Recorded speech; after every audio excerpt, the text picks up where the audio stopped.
তুমি যে হাঁটবা পায়ে যে শব্দ না হয় এগুলা বেড বাস। আয়ো শোনো একটা কথা কই, যদি এবার দৌড়ে লয়ে যেতে না পারি তোমারও চাকরি নট আর আমার চাকরি তো দৌড়ের উপরে থাকবো। বাঘের মতো ডুববা, যদি কেউ কিছু কয় দৌড় দিবা না, যেই টার্গেটে আইসি ওইটা পূরণ না করে কিন্তু যাওয়া যাইব না, নিশ্চিত হয়। শোনো, যে কোনো টাইমে যে কোনো কেউ আইতে পারে, দৌড় দেওয়া যাবো না কিন্তু। বাঘের মতো আইসি, বাঘের মতো যাইতে হবে। কান্দে লুম কান্দে। আয়ো।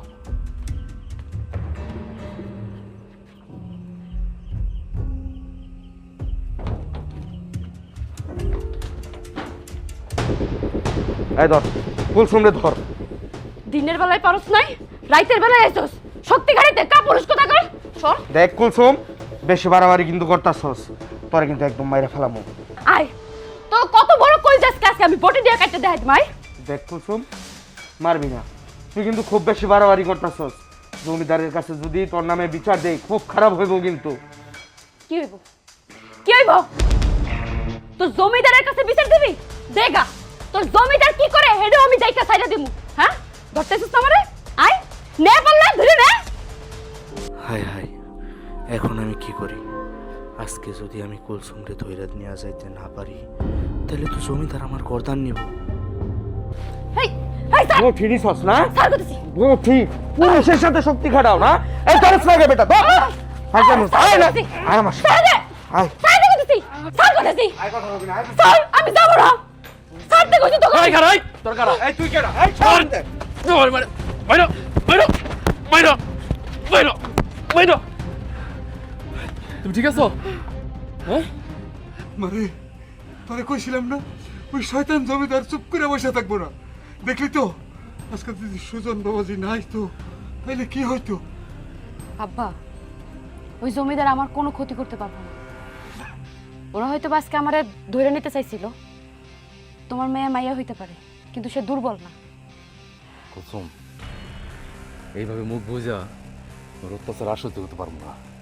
এইবার জমিদারের উচিত একটা শিক্ষা দিতে হইব। হ বাবা, ওই জমিদারের একটা শিক্ষা পাইতে হইব, কিন্তু ওই জমিদারের টাকা পয়সা আর ক্ষমতার কাছে তো আমরা অসহায়। আব্বা, আজ না হয় কাল এই জমিদার একটা শিক্ষা পাইতেই হইব।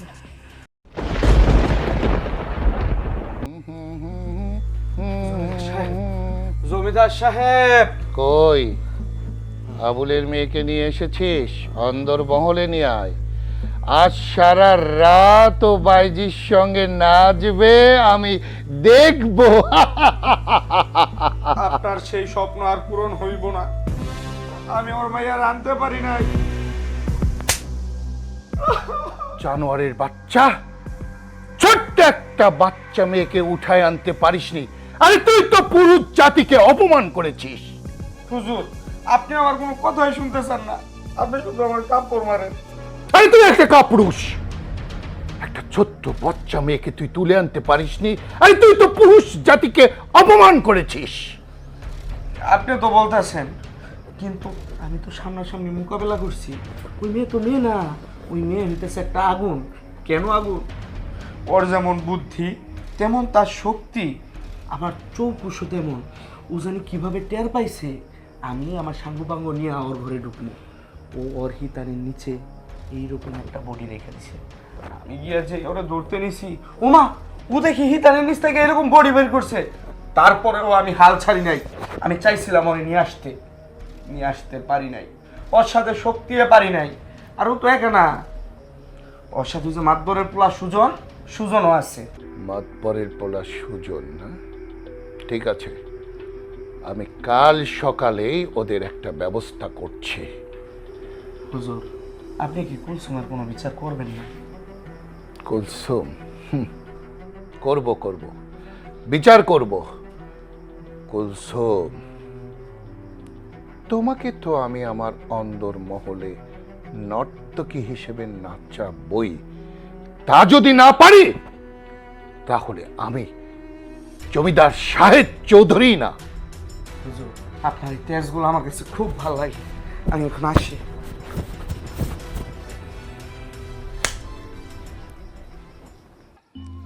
সুজন, এই চাষার বাচ্চা এই দেখে নিয়ে খেরগুলা উল্টায় পাল্টা তাড়াতাড়ি খুব শুকা। ঝামেলায় পড়েছি। আকাশের অবস্থা খুব খারাপ। হ্যাঁ ওই শুকানির পর দে ওই ঠাল দিয়ে দিস, ঠিক করে যাবে। বুঝছিস? কি বলিস?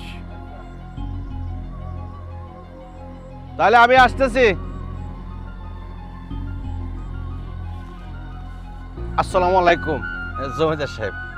আপনি এই ঠাড়া রৌদ্রের মাঝে আপনি হাঁটতেছেন, আপনি কি জমিদার সাহেব কষ্ট হচ্ছে না?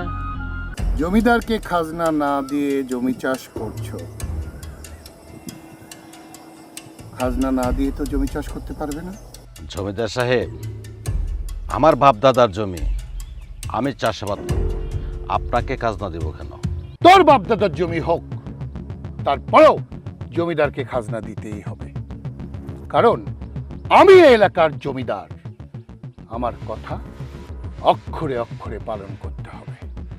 জমিদারের আইন এই গ্রামের সকলকে মানতে হবে, না হলে কেউ এই গ্রামে ফসল ফলাতে পারবে না। দেখো বাবা, দেখো জমিদার কি ঝামেলা করতে এসে। চাচা আপনি চিন্তা করেন না, বিষয়টা আমি দেখতেছি। জমিদার সাহেব,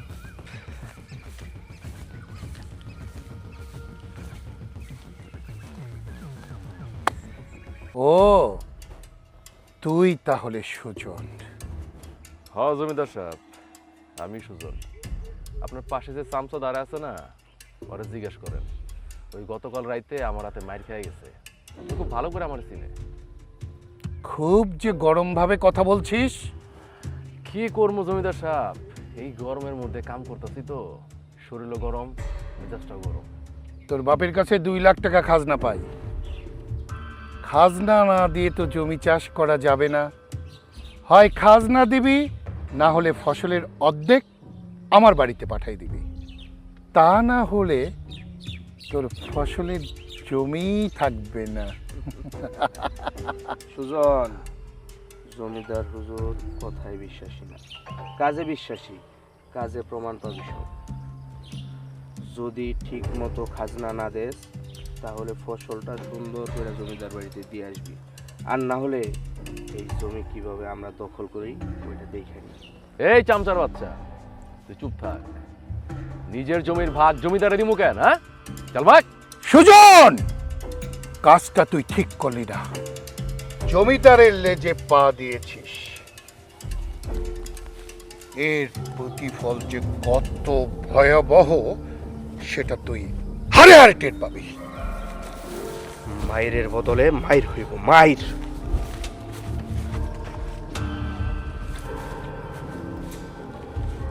সুজন, এখন কি হবে? বাবা, তুমি কোনো চিন্তা করো না, কিছুই হবো না। তুমি বাড়িতে যাও। আচ্ছা ঠিক আছে, সাবধানে থাকিস।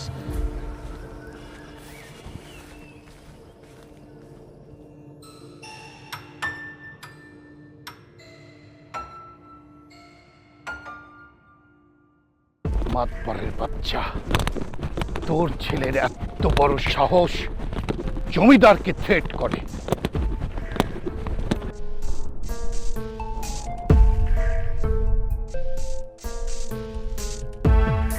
ওই সুজনের বাচ্চার এত বড় সাহস আমাকে হুমকি দেয় না? আপনি আমার একটা বার হুকুম করেন হুজুর, ওরে লাঠি চালান দিমু, ও ঠিক হয়ে যাব। পুরা গ্রাম ঠিক করে ফেলাইছি না। এই গোলামের বাচ্চা, তোর এত বড় সাহস, মালিককে সালাম না দিয়ে চলে যাস? আপনি আমগো মালিক? হাসিস কেন? হাসির কথা কইলেন জমিদার সাহেব, এই জন্যই হাসতাছি। আপনি আমাগো মালিক হইলে গোলামের দারিদ্রতার জন্য না খাইয়া মরতে হয়, বিনা চিকিৎসায় কষ্ট পাইয়া পাইয়া মরতে হয়? আপনার কাছে যখন একজন গোলাম যায় কটা চাউল ডালের লেগে, আপনি কি করছিলেন? তারা লাথি মেরে বাড়ির থেকে বাইর করে দিছিলেন।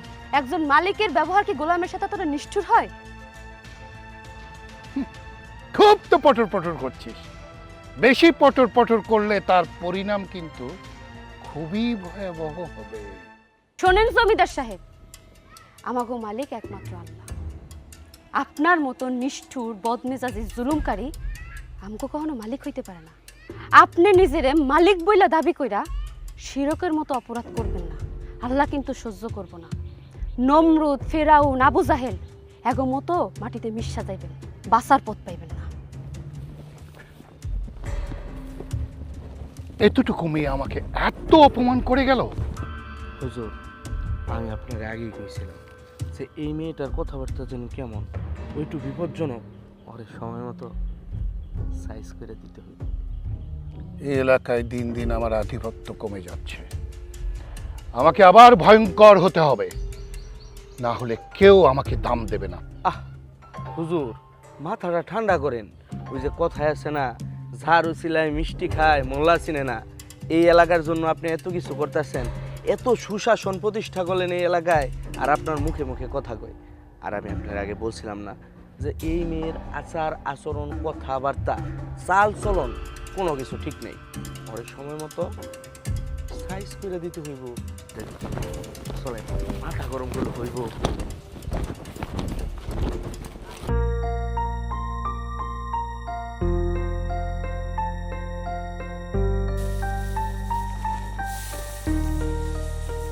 যে রোদ উঠছে চাচা, খাবার নিয়ে আইছি, খাইয়া লন।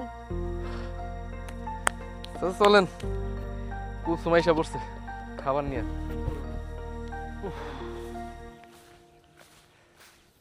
আইসা পড়ছস, ভালোই করছস, যে খিদা লাগছিল। বাবাজি তুমি বসো, খাও, আমি একটু হাত মুখটা ধুয়ে আসি। আইসা চাচা, তুই আসেন, আমি বসি। পানিটা দে।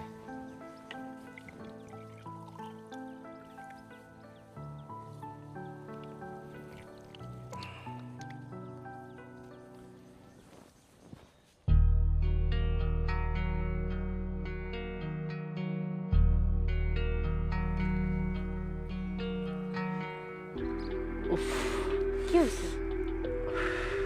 হাতে কি হয়েছে দেখি? হায় আল্লাহ, হাতে দিয়ে ফসকা পড়ে গেছে। কেমনে হইলো এটা?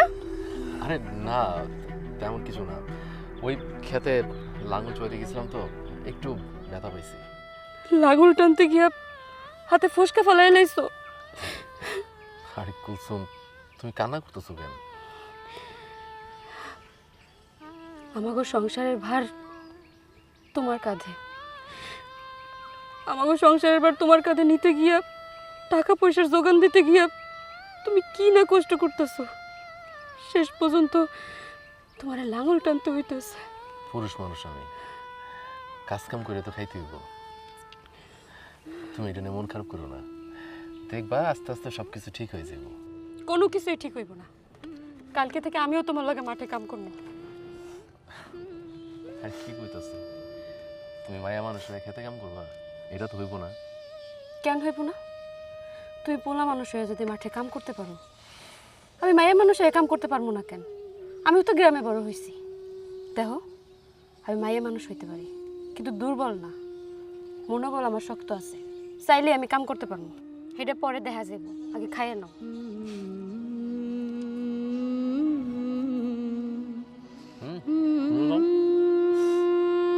আমি খাইয়ে আইছি। বাবুল রে, আমি ওই গোলামের মেয়ে কুলসুমের অপমান কিছুতেই ভুলতে পারছি না।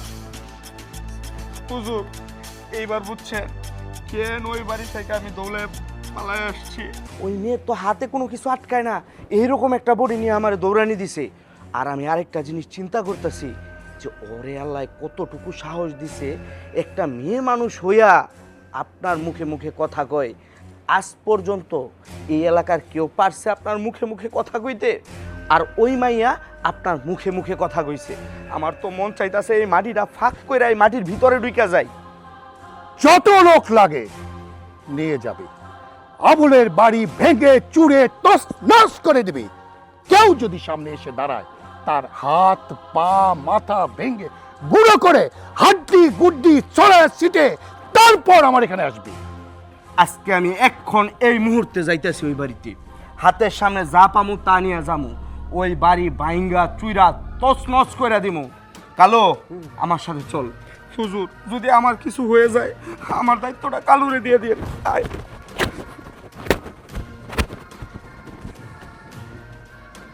কুলসুম, এবার তুমি হাড়ে হাড়ে টের পাবে জমিদারের লেজে পা দেওয়ার কি মজা।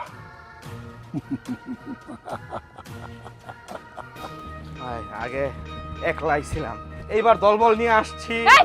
দেখমু এবার কে কি করে, দেখমু এবার দেখমু কি করে। সব বাইরে ভেঙ্গা ফেলা, সব ভাঙ, সব ভাঙ। আরে বাপ রে বাপ, দরজা ঘরে দরজা লাগায় বাহাদুরি করস। বাইরে ফেলাবো একদম, তোরে বাইরে মেরে ফেলাবো। তুই আমারে বটি নিয়ে দৌড়ানি দিছস না? এই ভাঙ এই ভাঙ, সব সব ভাঙ। এই তোরে কইছিলাম না জমিদারের কাছে, হ্যাঁ যাইতে তোমার মাইয়ারে দিয়া, তোমার মাইয়ার। এই তুই গিয়া দেখ তো কেউ আবার আসে নাকি ওই দিক দিয়া। এই লাড়ি স্যার, আমার আব্বার ছাড়ে দেখো লাড়ি স্যার, আমার আব্বার ছাড়ে দেখো দেখছি লাড়ি স্যার। এই খাওয়া হইতাছে এখানে না, খাওয়া হইতাছে এখানে না। তুই কথা বলি কেন, কথা বলি কেন, কথা বলি কেন? এই ছাইরা দে, ঘটনা ঘটায় ফেলাইছি। দৌড় দে, দৌড় দে, দৌড় দে।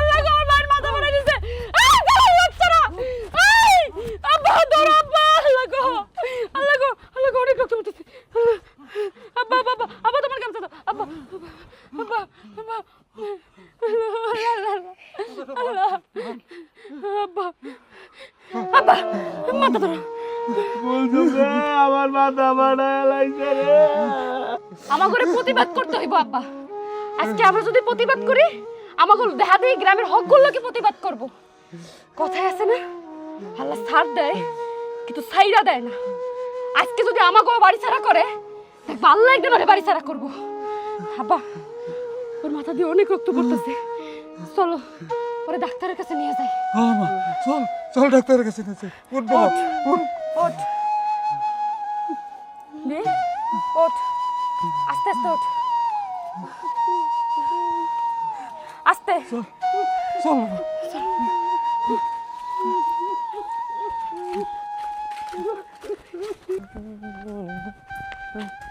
আসসালামু আলাইকুম ভাইজান। আসসালাম। তার শহর থেকে কবে আসলেন? এই তো সকালে আসলাম। তুমি কই যাইতেছো? আমি একটু খেতে যেতেছি। ও আচ্ছা, তুমি কুলসুম রে চিনো নাকি? কুলসুম রে? হ, চিনি তো। আচ্ছা, জমিদার ভাই শুনলাম কুলসুমের ভাইয়ের নাকি মাথা ফাড়াই আলিছে। কি কইতাছেন? সত্যি কথা কইতাছেন? আমি মাত্র হইন আইলাম। হ্যাঁ হ্যাঁ, কি কোন? কুলসুম এবার মাথা ফাটা লাইছে? হ্যাঁ। আচ্ছা ঠিক আছে ভাইজান, আপনি জান, আপনার পরে কথা কইব।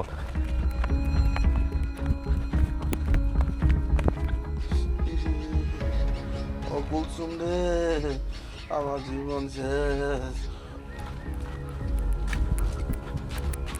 কুলসুম, আমি মাত্র শুনে আসলাম যে জমিদারের বাড়ির লোকজন আসছিল তোমার বাসায়, তোমাকে বাড়ি ভাঙচুর করছে, তোমার ছোট ভাইয়ের মাথা ফাটাইছে। আমি সেই কথা শুনে ছুটে আসলাম। তুমি ঠিকই শুনছো, জমিদারের লোকজন আইসা আমার ভাইয়ের মাথা ফাটাই দিছে। কিন্তু জমিদার ভুইলা গেছে, আমি গোলামের মাইয়া হইলেও আমি ধৈর্য ধরে বইয়া থাকবো না। তুমি ওই দিন জমিদারের মুখের উপরে করা করা জব দিছিলা, আর জমিদারে সেই অপমান সহ্য করতে পারে নাই, তাই আজকে এই আকামটা করছে। জমিদারের পোলাপাইন আমার ভাইয়ের মাথা ফাটা দিয়ে একদম ঠিক করে নাই। জমিদার এখন বুঝবো গোলামের মাইয়া কি করতে পারে। কুলসুম, আরে তুই আর এখানে যাস না, ওই জমিদারের সাথে তুই পারবি না। আব্বা, যে অপরাধ করে আর যে অপরাধ মুখ বুঝে সহ্য করে, দুজনেই কিন্তু সমান অপরাধী। ওই জমিদারের কৈফিয়ত দিতেই হইব।